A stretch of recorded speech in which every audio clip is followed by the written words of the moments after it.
always works. What's going on? That is the hot one. Says it's on. It's dead as a doornail.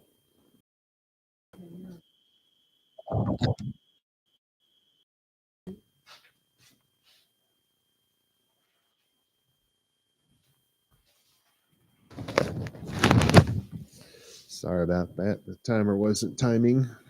Flux capacitor was not capacitating or fluxing. That's what he said. The flux capacitor is fluxing. Okay. Anyway, so this week we begin with vaYiqra, chapter 19. I call this the Holiness chapter. This is Pentecostal holiness for Jews. Inside joke. Anyway, this is the chapter that explains to us all about how we live a holy life. It's not just obeying the law. There are very specific things about being holy. We're going to learn about that as we go through this chapter. So if you can and are willing, it's not a law, it is just a custom. Please stand and cover yourselves for the reading of the scriptures. We'll be going through the first 10 right about now. It starts off, it says, vaYidaber Yahweh el Moshe lemor. Oh, I bet you all, every one of you know exactly what that means by now, right? We hear that one a lot. Then it says, Daber el kol adat b'nei Yisrael amarta lechem kedoshim to you. Sorry, the lights are blinking in my eyes. I'm having a little more trouble than normal today. I'm going to have to get those fixed. I know I looked up at them. I can't see anything. Where were we? Kedoshim to you, ki kadosh ani Yahweh Elohim. Ish imo ve'aviv ti ra'u ve'et shabetotai ti she moro ani Yahweh Elohim. I am really having trouble with this light. Al ti fenu el elilim velohe. Can we switch to the other camera, please? I am seriously having trouble with this. Okay, then it says, Mesacha lo ta'asu lachem ani Yahweh Elohechem ve'ki zi vechu zevach shelamim la Yahweh li rezonechem zi bachuhu beyom zi bechachem ye'achel umimacharat v'hanotar ad yom ha'shelishi ba'esh yisaref ve'im he'akol or chol ye'achel bayom ha'shelishi pigul hu lo ye'razeh ve'o chelaiv avono yisa ki et kodesh Yahweh cholel b'ni rechta hanefesh hahiv meha uve kutz rechem et ketzir arezechem lo techale be'at sadecha li ketzor veleket ke Zircha lo telaket vecharmecha lo teolel uferet karmecha lo telaket le'ani ve'lager ta'azov otan ani Yahweh Elohim. Wow. Okay. We can go back. That's really going to bug me. Sorry, everybody, but I mean, we were trying to figure out where the blinking was coming from, and pretty positive it's this light right in front of me. Anyway, our first word, I don't really want to go through all of this. vaYiqra and said, these are the ranging in the order. You just got to remember that God's not just spitting things out of the top of his head. We're not spitballing here. We're not, working it out verbally. These are well thought out words. These are well placed words. It's like he sat down, he wrote it all out, he edited it out, he changed this sentence and changed that. God probably didn't do any of those things, but you follow what I'm saying. These are very specific words, very thought out words. They're supposed to lead and guide. That's that sort of word. And that's just saying that he spoke to Yahweh, but it's letting you know that, or that Yahweh spoke to him, rather. It's just letting you know that God's not just throwing something out there for the fun of it. He's thought it through. He's pondered it. He's decided that these are the right words that will help to guide people. And so what is it that he said? Well, I guess I should give you my translation. It says, and Yahweh spoke to Moshe, saying. So then we get to verse 2, where it's going to tell us what he began to say. Now, in a very, very literal translation, and by the way, I wrote a program, and this is the way my computer spit this sentence out. And I did this on purpose because it helps me to recognize the times when people are forcing words into the translation and basically make it say something that it is not supposed to say. So my computer doesn't care. It's not religious at all. It doesn't have any feelings toward it or any feelings against it. It's not AI. It does exactly what I told it to do, which, by the way, AI does the same thing. Okay. Now that I've said that, let me say something. There is this idea that the computers are going to think for themselves and take over the world, yak, blah, blah, blah.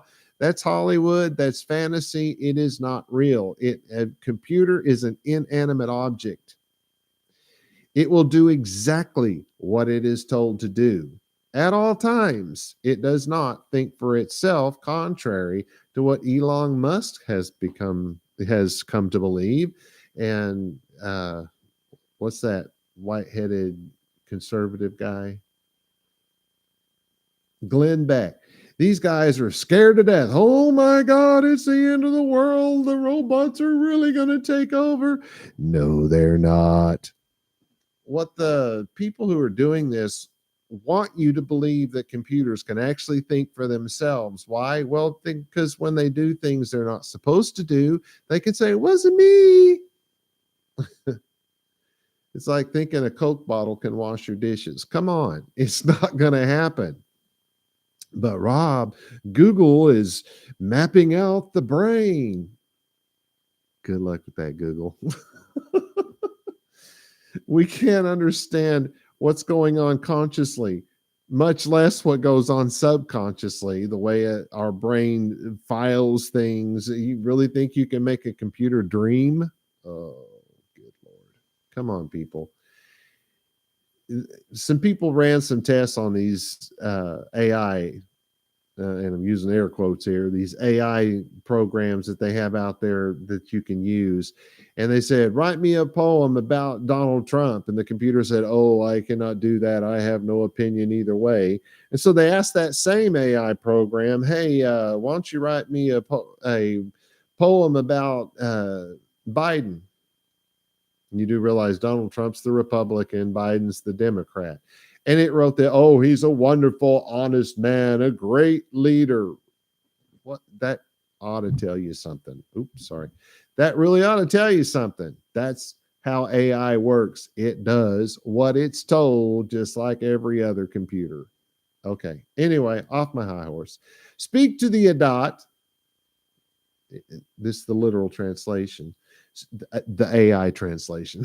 Speak to all Adat children Yisrael, and say you to them, holies you be, for holy I Yahweh God's you. You probably already know what that says, don't you? So it starts off with daber. That's that same word that we've already had, the ranging in an order, in a row, the putting things in order, the words that lead and guide and all this. So he's basically saying, make it clear. Don't just blab something out. You think it over, you put it together, you make it to where they can understand it. When I was really young, I remember in grade school a teacher telling us that books were written on a ninth grade level so that the average person in America could understand it. By the time I was in junior high, they had dropped that down to a seventh grade level. Guess where it is now? Anywhere between the third and the fifth grade. How things have changed in the last 23 years of my life. Yeah, today's my 22nd birthday. I'll be 23 next year. At least I'm going to say exactly the same thing next year too. Been doing that for an awfully long time. Okay, anyway, so we're going to set these words in an order, in a row. Moshe is going to find a way to make them understand this. He's going to try to get it on their level. And hey, that may have been first grade for them. Who knows?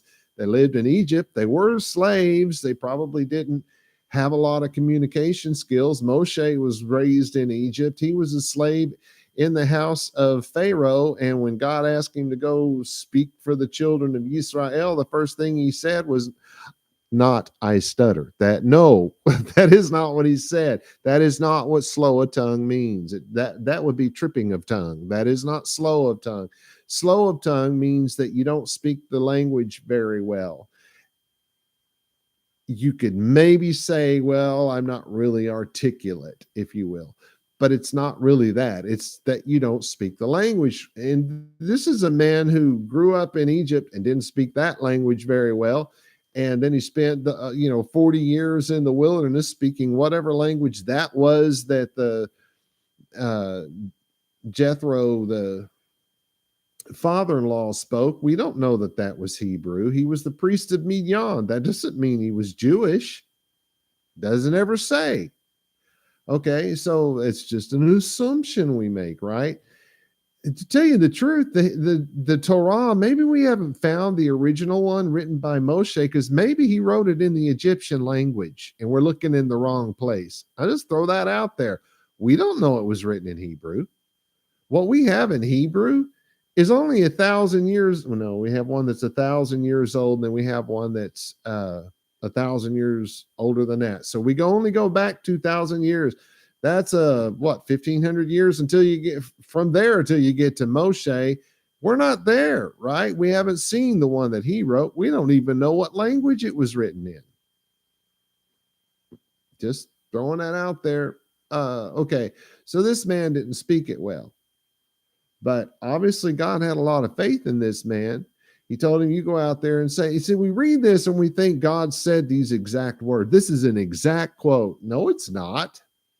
It's written that way because it's written on a level for the common man to understand the book. We don't know what he actually said when he said these things to the people. This is, if you will, a sum up, a recap, the best that somebody can do, writing down what they were told to write down. Well, told to say, not told to write down. He wrote them down late. Well, I guess he was told to write it down at one point. But anyway, these are probably not the actual words that he spoke to the children of Israel that day, because he had to speak to them on their level in whatever that language was.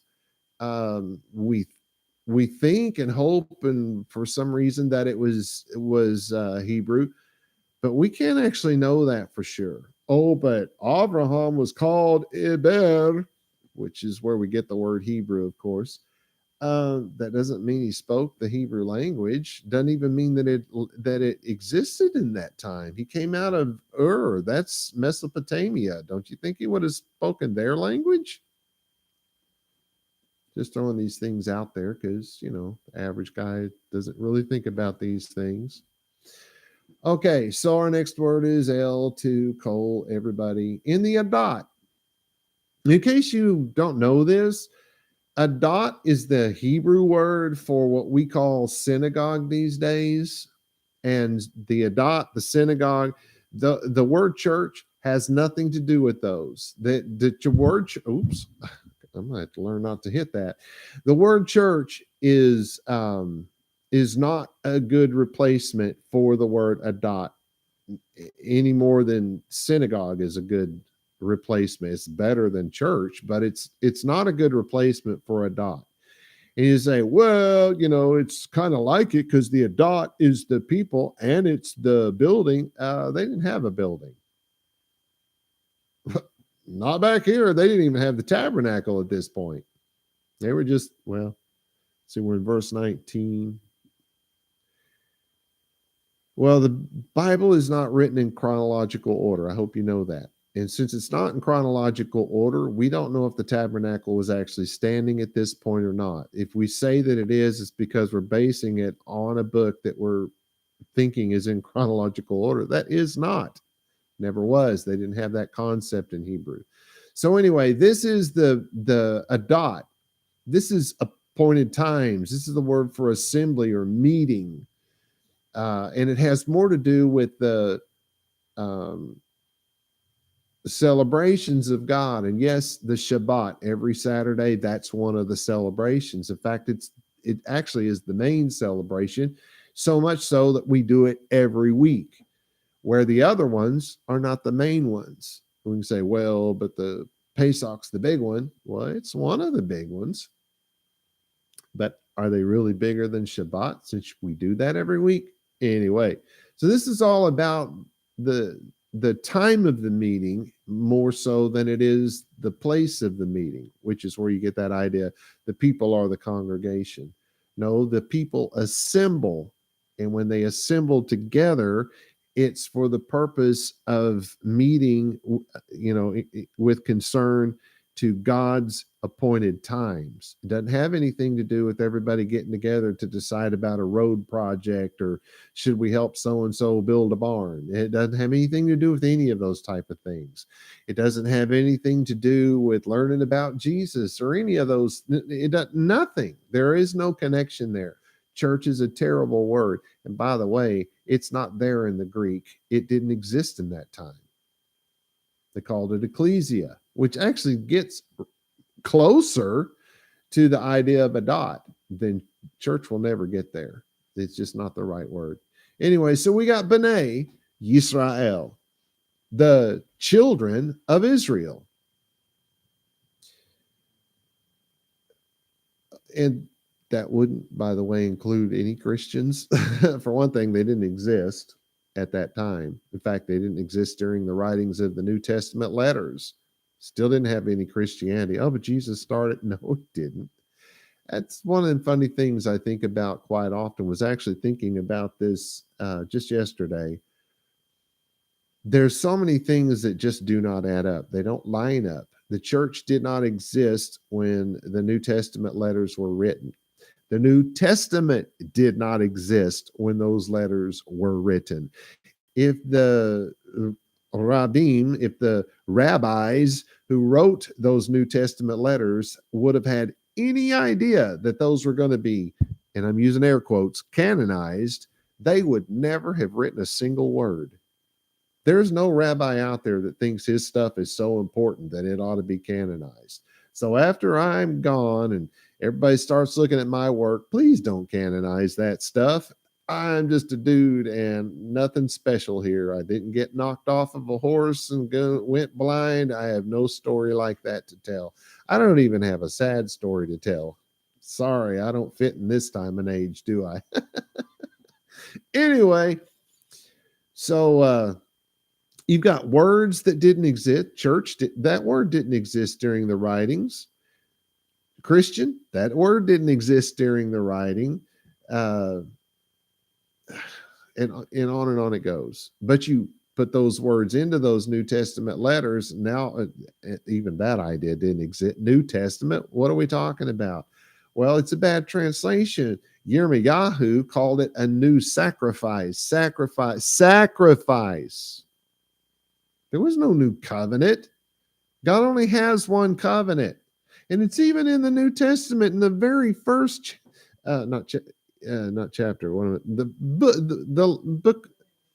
What's the name of the book? Matthew, the first letter in Matthew, when they bring Yeshua to the temple on the 8th day of his life, as the Jews were supposed to do when there was a temple, they took him there to get him circumcised. That was the day. And that was the day they paid the ransom for his, him being the firstborn son. He had to be ransomed according to God's law. We've already been through that law. Everyone listening to me right this moment should know that. So they take him there, and what does that letter say? It says that there was the man that did the circumcision, and there was a woman there, and it said both of them were there waiting on Jesus to start a church. Oh, no, it didn't say that. They were there waiting on Jesus to get rid of the Jews and start something new. No, it doesn't say that. It said they were there waiting on the reconciliation of the covenant with God. Now, I don't remember what words you get to read in English, but that's exactly what they were waiting on. Why? Because there was this prophet named Hosea. For some reason that they call him Hosea. Hosea was his name. And he was told by God to go do some things and make these prophecies. And one of them was, name that child that was just born, Lo Ami. That was the child's name. Lo Ami. What does that mean? Not my people. And he's talking about Yisrael. He's talking about the Jews. They are not my people. See there, that proves it, Rob. No, you got to keep reading. Can't just stop with verse 2. It's in chapter 2, by the way. No, they are not my people, and I am not their God. Pretty harsh words. Why did that happen? Because they broke their covenant. Those Jews of that time, our forefathers in this religion, it's not about a bloodline, but our forefathers in this religion had forsaken this religion. They had forsaken the God and creator of all that is, and were living as if he did not exist. They were coming up with new ideas for a non-God related creation story and living in every manner of sin that could possibly be thought up, and had turned their back on God. So when he said, I'm not their God, he wasn't saying I have washed my hands of them. He was saying they washed their hands of me. They turned their back on me, the me being God, not Robert Allen. But if you keep on reading, he says, but the time will come when I will reconcile my covenant. Can you hear that word? With my people. They will be my people, and I will be their God. I will woo them, he said. That's what those people were waiting on. They were not waiting on a Christian Messiah. They were waiting on God in the flesh, Emmanuel, God with us, not Ben Emmanuel, Son of God with us. No, they were waiting on God with us. They didn't know exactly how he was going to do it, but they knew that there was going to be a new sacrifice, not a new covenant. Anyway, I don't know why I'm off on all those things. Stuff just doesn't line up. Christianity cannot even be a part of that book.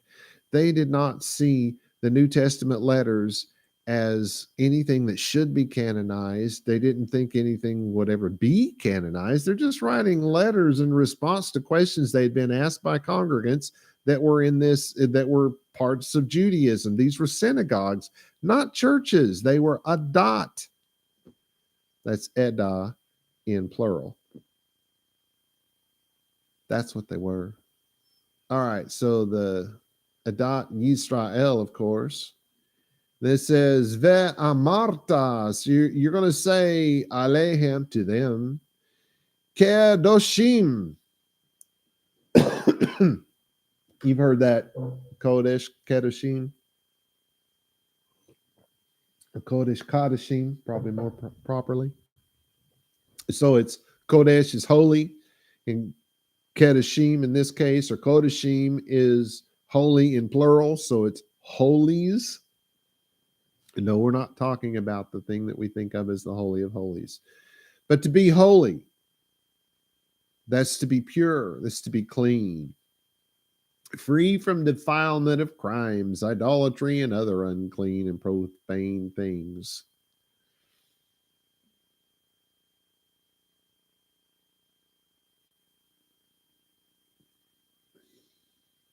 Basically, to be holy is to be Torah observant. I hope you know that, because you have to follow the law to be holy. It's more than that, though, because if you fall down in the mud and get your clothes all muddy, then your clothes are unholy. They're unclean. So you wash them and then they're clean. They're holy. It's kind of the same word. Well, kind of may not be the right thing to say. They are the same word, if you will, the same meaning anyway. And if you get muddy when you fall in that mud puddle, then you wash your body and you go from unclean to clean, right? From impure to pure. So there's lots of levels of purity. It's more than just the law. It's a lot of different things. Okay, so holies, T-U-U-B. So he's telling the Adat, the congregations of Bnei Yisrael, of the children of Israel, you need to be holy. You need to be set apart. That's part of the idea. You need to be well,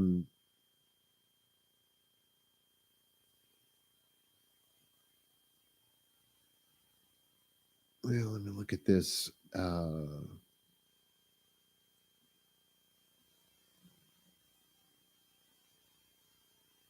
It says it's used of anyone who lives according to the laws contained within the Torah, of the people of Israel, of holy places, of days sacred to God. In other words, his feasts. It's things like that. So you need to be that way, he says. And now he's going to tell us why. Ki Kodesh, for holy. Wait for it. Ani Yahweh. Wow. God just said that he's Torah observant. I'm not making that up. That's part of what being holy is. God is pure. God is clean. God is Torah observant, i.e., this is God's lifestyle. The Torah, the law of God, is God's lifestyle. And then he ends it with Elohim. I am, your God. So, of course, that's in plural because, he's a Trinity. No, he's not a Trinity. That has nothing to do with why God is written in plural. We're going to get to that. Well, it's going to be a couple of weeks before we get to that because that's going to come up. But let me just say it this way. If a God is alive, that God is said to be God's. It's in plural. Is it because he's a Father, Son, and Holy Ghost? No, it has nothing to do with that. God is plural if he's alive because there's movement. It has to do with the movement. If you're alive, you are constantly moving, even when you're asleep. Even if you're in a coma, you're constantly moving. How do I know that? You're breathing, whether through a machine or not, you're breathing. So your lungs are expanding and contracting. That still happens even if you're on a machine. If you're alive, your face is always constantly moving. Your heart is always movement. So it's about the movement. That's what the plurality has. It has more to do with the movement than anything else. But it also has to do with what's going on in the brain, right? Because you're always thinking. There's always something going on up there in that brain.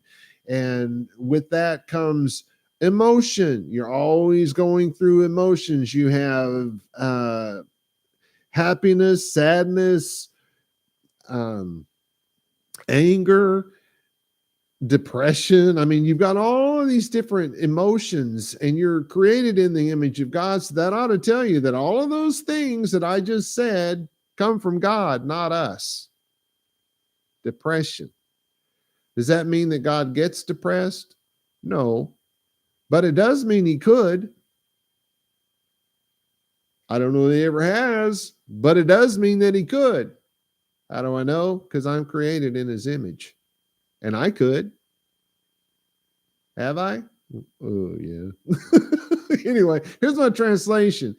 Speak to every adat, every synagogue, not church. That word just won't work. Even if you want to put the Christians in here, it's not going to work. It's the wrong, the whole thing behind that word is wrong. Linguistically, it doesn't work. It doesn't mean the same thing. So speak to every adat of the Bnei Yisrael, of the children of Israel, and say to them, now remember, this is not a quote. We don't know how he said it to them, but this is the gist of it. Be holy, for I, Yahweh, your God, am holy. We have to do it because he does it. So why do we have to follow the law? Because he does it. God does not live by one law and make us live by another. No, no, no. This verse should be understood to mean that we must learn the laws and their subsequent instructions and live according to them. It should be clear to everyone who can read the Hebrew Bible in the Hebrew language that the entire Torah is a blueprint of God's lifestyle. God lives according to his law, or put another way, God is holy. Thus, we must imitate God's lifestyle. In other words, living according to the law so that we will also be holy as God is holy. Now, Nachmanides said that our holiness should rise above simple Torah observance. He believed that we could achieve this by applying moderation in every aspect of our lives. He pointed out that while the Torah, now listen to me carefully, especially if you came out of Christianity. He pointed out that while the Torah does not identify drunkenness or gluttony as a sin, we can, in essence, lift ourselves above the holiness required by God by not being obese alcoholics. You're not supposed to say that anymore. Large wasn't the word. You know that dictionary that just came out that's telling you all these new words you have to say? Huge. You have to call someone, you can't call them obese or fat anymore. You got to call them huge. Oh, that's much better. Anyway, he's not exactly wrong, but he's way off. The idea, sorry. Our holiness does have to rise above simple obedience. And to the end that he's correct. I remember a old man now. He was a kid when I remembered him that I grew up with. We literally grew up in the same house, though we had different parents. But when the whole religion thing came along, he asked the question, what's the minimum thing that I can do and still go to heaven? That's all I want to do. I don't know that that's even possible. Because if you're trying to marginalize your walk with God, you're not going to get there. It's either all or nothing with God. You either love him, you either obey him, or you don't. There's no in between. Can your love get deeper? Of course it can, but it's not going to if you don't start learning the law and living by it. Just sitting here listening to it every Shabbat's not going to get you anywhere if you don't apply it to your life. But we do have to rise above just the living out the Torah and being moderate in everything. That's good advice. So as to that end, Nachmanides is pretty pretty accurate there. But in the end, what I got from what he said was that we could rise above what God requires from us. No, you can't. Seforno wrote that this verse and chapter invokes a concept. Let me try to pronounce this word right. It's Latin. Imitatio. Imitatio Dei. Do you hear it? Imitate God. That's a concept that's called imitate God. Imitatio Dei. More specifically, imitate the way of God. The way of God. We cannot speak to the darkness and create all that is, right? We can't imitate God on that level. We can't create a universe. We can't create dirt. We can't. There's that old joke. The scientist goes to God, hey, God, we don't need you anymore. We can create life all on our own. And God says, really? Let me see that happen. And so the guy reaches down, starts scooping up some dirt, and God says, no, make your own dirt.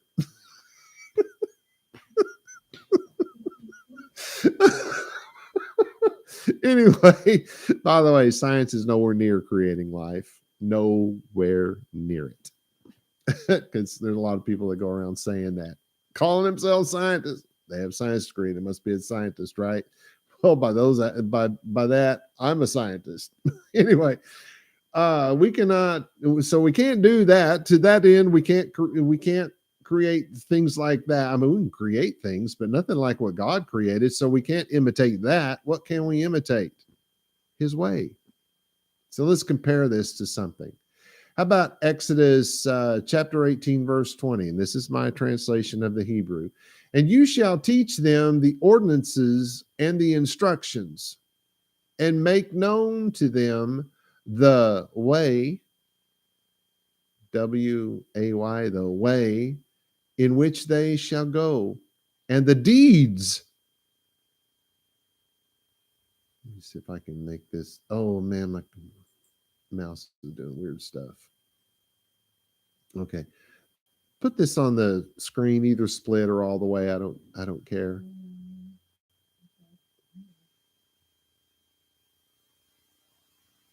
Like the fourth one over. Yeah, run. You got to highlight the one that says split screen or something. I don't remember what it says. Picture in picture, I think. And then hit the play button, not the run button. There we go. All right, check this out. You shall teach them the ordinances and the instructions. So ordinances, and this would have been the word Torah here, a form of Torah. And make known the way. The way. We're going to talk about that Hebrew word here in a minute. In which they shall go, and look at this. The deeds. Oh my God, God's all legalistic and full of bondage and all about deeds. God said to do it. Let's look at another verse here real quick. They, speaking of the children of Israel, have turned quickly from the way in which I commanded them. The way. So they were supposed to be taught the way, but they turned real quickly away from the way. The Hebrew word here is derech. You can get rid of that now. It's translated in these verses as W-A-Y, as the word way. It means, but derech is to walk. It's from the idea of placing one foot in front of the other. The action of placing one foot in front of the other either creates a path or follows a path. It either creates a path when you walk or it follows a path. Thus, the image behind the word is that of following a path and is more widely used for the idea of the way, the W-A-Y, the way, or the P-A-T-H, the path of one's life. In other words, lifestyle. Sifra says that the laws in this chapter were directed at the entire community. I can only suppose that this statement came about because some would have seen this verse as something given to the leaders of the Adat, and thus maybe the people wouldn't have been made aware of these laws. I have no idea why Sifra said that. I, I'd, I'd be way out in the world of speculation there trying to understand why that was said. Beyond that, I mean, that seems to make sense. Let me say this about that real quick. There are those that teach, well, most of the laws don't apply to the regular people because they're all laws about the Kohanim. What's the English word? Priests. They're all the laws for the priests, and it has everything to do with those guys. They got to do the sacrifice, and they got to build the fires, and they got also laws about that. There's really only about 120 laws or so that we have to live by, and no, absolutely not. Every last law, by the way, there's a lot more than 613. That's nonsense. That is utter nonsense. That idea didn't even exist to Judaism when the Bible was written. It didn't even exist to Judaism when the New Testament letters were written. That comes much later, after they're kicked out of Israel and lose their temple and they run off and they don't even speak Hebrew anymore. That's when that came about. Somebody had just learned that the numerical value of the name Yahweh was 613. So that must mean that there's only 613 laws. And so then a man comes by in the 1200 CE. Do you hear how long after Moshe that is? Moshe's something like 3,500 or so BCE, and this is 1200 CE. No, he couldn't be that far back. That'd be more like Abraham. So anyways, you got the 1500 years before and 1200 years afterward. Somebody named Maimonides sits down and tries to prove this is true. So what's he do? He goes into Bereshit, also known as Genesis, and grabs something out of there because he didn't have enough, apparently. Then he goes over to the law, and he actually repeats laws and then says, well, this one means one thing over in this application, and this means something. And we're talking sentences that were written out and spelled exactly the same. No difference in the sentences at all. But hey, they have to be two different laws because he was really working hard to make it he set out to make it do what he wanted it to do. And so he got 613 laws. There's way more. Just going to throw that out there. There's quite a few more. And you don't have to go to Genesis and take a law that is to every living thing on earth, from a plant to a dog to a monkey to a man. We're all supposed to be fruitful, multiply. It has nothing to do with the covenant of God. It should not have been there. But he had to do it. He was looking for 613. Anyway, let's move on. Wow, all the way up to verse 3. Okay, so very literally in English, was I supposed to switch? It says, man, mother he, and the man is his mother? Man, mother he, and father him, shall fear you all, and Shabbats my, you shall guard he, I, Yahweh, God you. Again, that's not as crazy as it sounds, is it? It says ish, that's the word for man, as opposed to a woman. There's only two genders from which to choose in the Bible. God apparently didn't know about all these other genders. I mean, he only created two, so he doesn't really probably know where the other ones came from, but he didn't create it, just saying. So it says man, then it says emo, which is the Hebrew word that we use for mother. Man, and then it would be mother he, so his mother. And then it says ve'aviv, and his father. That's aviv is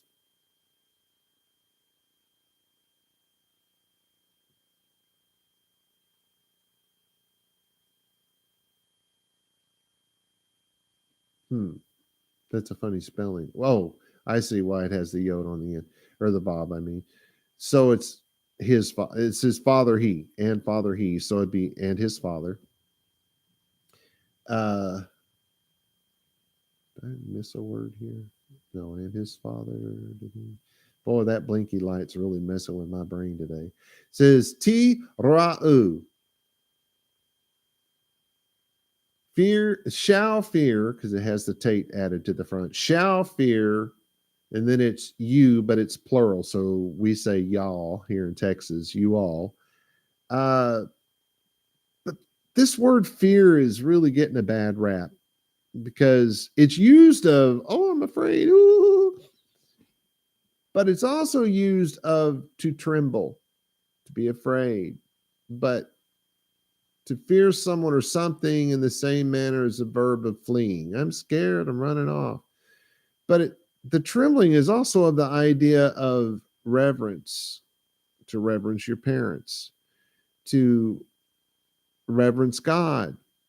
But that trembling it's not from fear, it's from awe, it's from anticipation, it's from joy. It's used of the trembling of a young married couple on their first night together.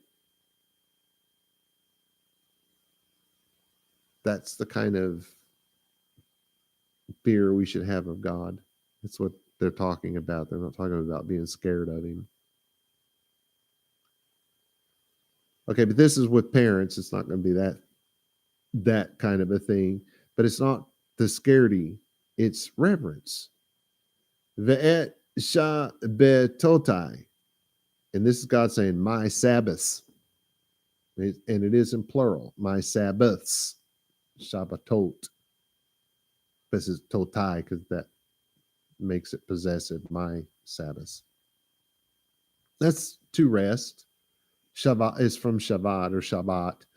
It is to rest. It's of keeping a day of rest. The primary idea appears to be that of to sit down, to sit still. Used of men as opposite of labor, of land which is not tilled, of rest from labor, abstaining from making a journey, because that'll wear you out. Of course, back then you were walking everywhere mostly. It's to cease, to desist from doing something. Then we have Tishemoro. That's from Shamar. That's to keep, to guard. In a narrow sense, is a garden, a man tending to his garden. Remember that word? It's of the plucking away, because a plant, if it has a leaf that's gone bad, it sends nourishment from that plant to that leaf trying to heal itself, but it can't.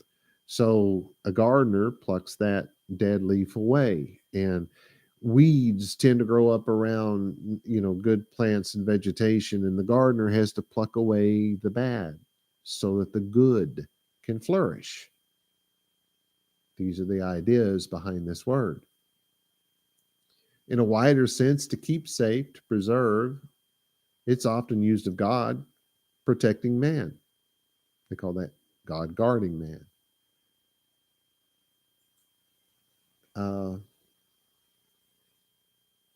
It's used of to keep or observe our covenant. It's used that way. This is Ani Yahweh Elohim. I am Yahweh your God. Is that the rest of it? Yeah. So my translation here is every man shall reverence his mother and father and guard my Shabbatot, Sabbath in plural. I am Yahweh your God. So the word fear, reverence, however you want to see it. Onkelos vaYiqra by Drazen and Wagner says the following, and this is a quote: fear generally emanates from the dread of possibility of receiving punishment. Reverence, on the other hand, implies an awe inspired by an appreciation of another's nobility, greatness, or position. Of the word Shabbatot, Rashi believed that because guarding the Shabbatot, the Sabbath in plural, Sabbaths, was in the same sentence as reverencing one's parents, we should understand that we are not to reverence, i.e., obey our parents, if they tell us to violate the Sabbath or any other law. No. By Rashi's logic, this verse should have said, every man shall reverence his mother and father and guard my Shabbatot and any of my other laws. I am Yahweh your God. That's what it should have said by his logic. Moreover, by Rashi's logic, because the words and any of my other laws are not found in this verse, people actually should be allowed to break any law of God that their parents tells them to break. Right? The connection, the thing that we're supposed to learn from this is pretty simple. Those of us who guard the Shabbatot, who guard the Sabbaths, reverence our mother and our father. You see it now? Let me back up and look at the verse again. If I can find it. Here it is. Every man shall reverence his mother and father. And let me add a little artistic license here. And every man shall reverence his mother and his father, and by doing so will guard my Shabbatot. Or that's not really a good way to say it. Maybe in order that every man shall reverence his father and mother, he will do so by guarding my Shabbatot. Could I say it that way? Because that's exactly what it means. Wouldn't be a very direct translation, but it would be an accurate one. Do you see what's happening here? It's not about disobeying your parents because they're telling you to do something bad, right? That's nonsense. Okay, I'm getting real short on time here.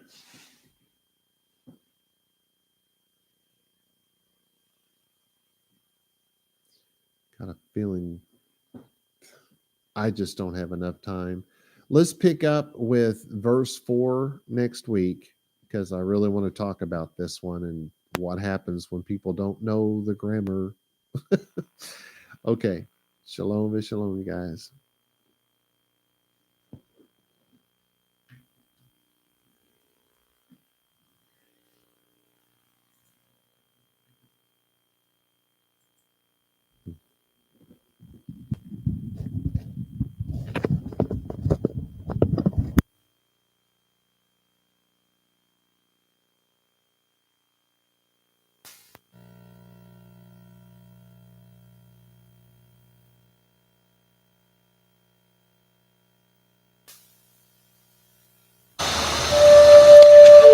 The blessing, vaYivrit. Yavarecha Yahweh v'yish merecha. Ya'er Yahweh panai v'lecha v'hunecha. Yisa Yahweh panai v'lecha v'yasim lecha shalom. And in English, may Yahweh cause you to lie down so that you may rest. May he touch and caress you. May he prepare you for what is ahead. May he watch over you. May he keep you from harm. May he cause goodness to grow in you and take away the bad. May he arrange your life and cause you to flourish. May he cheer you up and gladden your heart. May he cause his light to shine through you. May he show you tenderness, favor, and love in his presence. May he show you kindness and be delicate towards you. May he show you his generosity, mercy, compassion, and desire for you as it comes forth from the depths of his soul. May he lift you out of your pit and deliver you from the things that hold you prisoner. May he draw you to his chest and cast his eyes on yours. May he show you his love and desire for you as he cradles you in his arms. May he bear your punishment and pardon you of your sin. May he take you for his bride. May he establish a foundation in you. May he place his name on your heart and mind and make your body his temple. May you be his treasure. May you always be on his mind. May he draw you near and comfort you when you are afraid. May he assure you there is nothing to fear because he is with you. May you and all that concerns you be at peace, because he is your friend. Amen.